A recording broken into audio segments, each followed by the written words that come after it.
Welcome back to week 3, chapter 2 of financial wellness. There was 3 key components that I loved about this chapter. The first one, they talked about living beneath your means.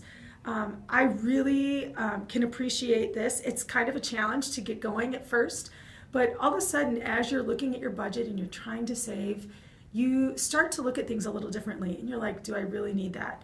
One of my favorite sayings from Dave Ramsey is, we buy things we don't need with money we don't have to impress people we don't even like. And think about that. Really consider, why do you want to make this purchase? Is it going to take you where you want to go? When you're setting your goals with your partner and or your family, really ask, is this taking me where I need to go? And it'll really make you sit back and go, I really don't want it. And you'll start to recognize, before you even want things, you're going to be like, oh, I don't need that. So it'll be exciting. I want to hear how you guys really dealt with that and if things really started to make a shift.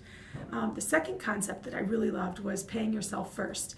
And I loved what they had to say in the chapter about setting up a separate account that there's a direct deposit from your bank statement, from your check every month, to where you put it away. Like, I put $25 away every paycheck for Christmas. So I have a Christmas Club account in a savings somewhere, and I also put an extra $25 a month. Oh, actually, I do this a week, every paycheck that I get, and that is just going to savings that I never see, that I never touch.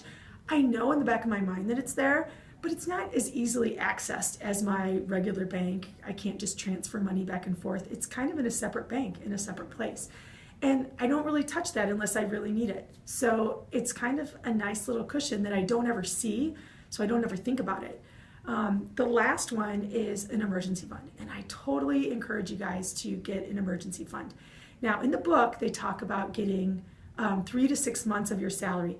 That's a big chunk of money. I would encourage you to get $1,000 before you start paying down your debt. And they're going to talk a little bit more about that later in the other chapters. But get that $1,000, and I challenge you to find a way to get it as fast as you can. It might be you sell things that you don't really need. Look around your house. I don't know about you, but I have a lot of clutter of things that I don't really need that you could probably sell on Craigslist or eBay or whatever else there is out there now.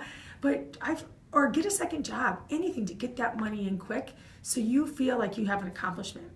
So I am excited to see how you guys take on those challenges and see what you did. So next week we have we're going to be talking about managing your personal debt. So go be amazing, and we'll see you next week.